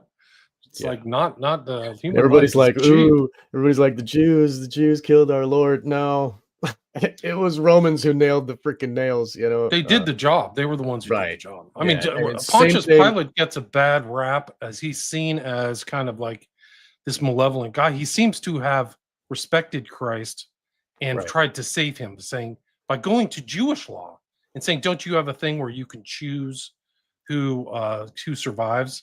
And then they let Barabbas off. Yeah. Well, you know, the mind control. They told the crowd. Sorry. It happens a lot, man. The whole thing is like the people who praise for Barabbas are supposedly the same people who, you know, were praising Christ as he came into Jerusalem. But I don't think there's any historical evidence for that. Really? I think it's part of the political thing. It's like create a fake crowd like the rulers want and then juice the decision. So they're actually manipulating Pontius Pilate into making sure Christ dies. But also, I think another thing of that, in my opinion, in my interpretation of the New Testament, is that I think that his snub towards the Jews of Pontius Pilate is that he put the king of the Jews on top of the crucifix. So I think that's like, he really is your king. This guy really is something special and different as opposed to these other people. So I think we can wrap this up. I mean, we mentioned Bataille, like it just shows how smart McGowan was, because he like mentions all these figures we're talking about, Desaad, Bataille, and all these things. But like, just to go and kind of continue with this theme, he writes this quote of Bataille: Marquis de Sade had only one occupation in his long life, which really absorbed him, that of enumerating to the point of exhaustion the possibilities of destroying human life, of destroying them, and of enjoying the thought of their death and suffering. So, yeah, imagine the consciousness that has to do that. Like, I mean, and what it took to get there. I mean, crazy. I apologize for interrupting, guys. I really do have a problem. And even the listeners tell me. It like breaks my train of thought, too. I'm sorry, man. I'm sorry. I'm a dickhead. I do apologize. And, you know, I do respect both of you and care for both of you. And I don't mean to do such things. So please. This is the thing I want people to kind of, for the next version, I want people to kind of take a look at this, because these two guys are key in this whole next document that we've taken like 6 episodes to get to, and that is Hoover and Tolson, who are mentioned through this 500-page George Hoban Estabrooks document. It's really something else. But what do you guys think? I'll ask you like a mind experiment or a thought experiment. When you see these pictures of these two, what comes to mind? Mafia. I don't know. Yeah. There's the man about town. These guys are respectable. And look at their shoes. They got saddle shoes. I mean, God, they can't be bad guys. Yeah. Look at their haircuts, you know. I mean, Hoover kind of looks like Hoffa for some reason. His face is like, I don't know. It's just, but yeah, these are the gentlemen. These are real. Like I've learned that Satanists look like this. People always think it's like some teenagers wearing black, you know, but really it's, when I see these guys, I think, you know, they're evil. But what do you think, Hans? Yeah. I mean, they just look, they look like arrogant, you know. I know they definitely look sketchy. I mean, you can see that they have power and they know it, and they have, you know. Hey, would you guys mind if I just read one page from the Estabrooks document drop? Yes. Yeah. Okay. We'll set it up for next time. I mean, we're almost at the 2-hour mark. Oh, okay. Cool. Okay. Yeah. I just thought this practical. It's the first. Okay. But anyways, yeah, this interest shown back in the 30s in this, what a great technique or a tool, right, that these people have at their command. So, and really what has power been all this time is to break the legs of the people under you and make them do what you say, you know, change their brains to be slaves. You know, what is feudalism, you know, and what is modern society? So it only makes sense, really, in the long run. And thank you, listeners, for joining us. Go ahead. If you want to read a page, Hans, do it. Okay, cool. Okay. Yeah, just like a little okay, just a teaser here. So this is just and this is at the when he was introduced, right, to Hoover. So it's right at the beginning, December 10th, 1935. Practical hypnotism as applied by Dr. George Estabrooks of Colgate University faculty. While in Colgate University, to fill speaking engagements on December 9th, 1935, Dr. George Estabrooks, professor of psychology at Colgate, outlined to me a plan of practical and applied hypnotism and asked my opinions concerning it. Dr. Estabrooks has made considerable research into this subject and been encouraged therein by Dr. George B. Kutin, president of Colgate University, a psychologist of some note himself who published some outstanding works about 20 years ago on this subject. Dr. Kutin informed me that he had witnessed many of Dr. Estabrooks' experiments and told me that they were marvelous in their results. Dr. Estabrooks has developed a method of putting individuals to sleep without their knowledge that they are being hypnotized. He does not use the eyes in this method, but a gentle massage of certain portions of the neck. As he explained the theory, the hypnotized person does not realize that he has been hypnotized. He has made hundreds of experiments in the last 2 years, particularly with CCC camp members. I don't know what that is, but CCC camp members, and says that this. Go ahead. Go ahead. Okay, will you maybe come back and see look what that is? And says the system is absolutely infallible. He says that persons while asleep from this method will answer any question propounded to them absolutely truthfully. He has also worked out a test dealing with certain reflex of certain muscles of the hand, which he states positively shows whether the subject is actually asleep or faking sleep. Dr. Estabrooks has had correspondence with certain members of the military intelligence units of the Army and Navy, and they have assured him that they are very enthusiastic about his work along these lines. He has been invited to come to Washington and give practical demonstrations before representatives of the military intelligence units of both the Army and Navy. These units to furnish him subjects for demonstration. To furnish him subjects. Okay, so that's interesting. I informed him that you were tremendously interested in matters of this kind and that they might have some potential use in criminological work. I assured him that upon the occasion of his visit to Washington, you should very much like to meet him, have him meet our technical laboratory experts and have a confidential discussion with them. Dr. Estabrooks assured me that his theory was absolutely foolproof and could be practiced by anyone without the slightest danger to the subject. I knew Dr. Estabrooks very well as a student at Oxford University and believe that his system contains great possibilities in criminological work. He has informed me that he has been keeping it entirely secret and that it had been made known only to the intelligence units of the Army and Navy. Because of my personal friendship with Dr. Estabrooks, I feel that if you so desire, I can make arrangements for him to discuss his theory with Mr. Coffey or other members of the technical laboratory staff, explain the results he has obtained to them in detail, and if desirable, give actual demonstrations. If he has a successful method, and it seems to me that he has, the Bureau could easily obtain very favorable publicity concerning the development of this theory if and when Dr. Estabrooks decided to make it known to the world. Incidentally, Dr. Estabrooks' idea is not to make money for himself, but to aid the world generally, particularly shell-shocked and gassed soldiers. Dr. Estabrooks was overseas several years ago with the Canadian armies and had an enviable service record with them. I suggest in this connection that Dr. Estabrooks might be given serious consideration as a lecturer on practical and applied psychology to appear before some of the subsequent police training schools conducted by the Bureau. I feel that the Bureau has everything to gain and nothing to lose by discussing with Dr. Estabrooks through its technical experts his theory of applied hypnotism, respectively WHD Lester.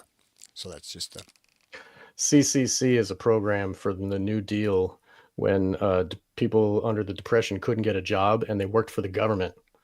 And so they like signed up to be government workers, right? Yeah, Civilian Conservation Corps, right? They would like, you know, make parkway trails and stuff, and they, you know, plant trees and stuff. But it was like government stooges. Like they were all they signed, just like the military. You sign away the rights to your body, I guess. I don't know what the contract was for CCC, but it was a government program, and these were regular poor people that needed money, right? And they do whatever just for. So that's who the CCC was. What we're going to find in the next episode is that this guy is a member of the American government past, you know, administrations for 4 decades, really, till 1972. And a lot of the background we're going to go in is a more accurate version of history of what happened post-war than I think is in the history books, because we're going to show that these guys are in very detailed discussion with Estabrooks, the founder, as relayed in Dave McGowan's program To Kill, right there, where we did the Mind Control 101. So you're going to see all this. That means that when you see all these pictures of Hoover with JFK, RFK, LBJ, all these other characters, CIA agents, CIA heads, he knows this stuff. And most people, when they look at the pictures, they don't know that he knows this kind of like Estabrooks material. The precursor by 20 years to MK Ultra, precursor 20 years to Dulles. And so this is all very important. And this is like I've said earlier, it'll show this is more important knowledge, I think, about mind control in the 20th century than MK Ultra, because MK Ultra is coming after all of Estabrooks stuff. Hypnosis, his book, Future of the Human Mind. This guy's super important, Estabrooks is. So I think that'll be the next show. But I mean, we're at the 2-hour mark. People, I've had a lot of great responses for this episode, 6 episodes we've done so far. Please share it if you can on your social media. Let people know. I'll put links to Hans Uter's Resonant State and Sean's Wake the Dead, and so people can check out their shows too. But please share these shows, because I think they're important, and they'll really open up 20th century history to you, and the history of assassinations and things like that, and the Manchurian Candidate. So it's all very important. But thanks for having me on the show, and until next time. Thank you, William. I just wanted to add one more point, that the criminology, the usefulness of this criminal, like, what are they doing? They are giving themselves a reason to exist. Like all these school shootings, we got to have an FBI to solve these, you know, problem reaction solution, right? This it's useful for the FBI to create mass murderers and to create, you know, school shooters, part of the program. So that way we need, we crave to be enslaved by these government programs. And thank you, William. Everybody, all my listeners should please check out WilliamRamseyInvestigates.com, and we can find your books and your podcast links and all your documentaries. All your great work is all there. And please, Hans. And I had a monumental accomplishment. I cracked into double digits on YouTube, man. I was like, I set very low bar. I got double digits. I was going for single. I got double. But just to say, thank you guys. It's always just amazing. You know, just kind of bouncing off all these things. I just wanted just before we go, just to call attention to just a few brief things from this. They're kind of odd, but number one, he's working with military intelligence units of Army and Navy, in the sentence, comma, these units to furnish him subjects for demonstrations. To furnish him subjects. So think it's just comma. Intelligence units of the Army and Navy. these units capitalize to furnish him subjects for demonstrations, which means what? Okay. To force. Yeah. And then also, working with gassed and shell-shocked to aid the world generally, particularly shell-shocked and gassed soldiers. So I'm not sure how does that aid the world? Yeah, so I think that's some of the read between the lines, even that comma, furnish. You furnish someone. That's like furniture. That's an object. Right. Subjects for experimentation. These are, and this is what Gowan talks about, right? All these people from the military going to these special things. Maybe some of those were subjects that were furnished.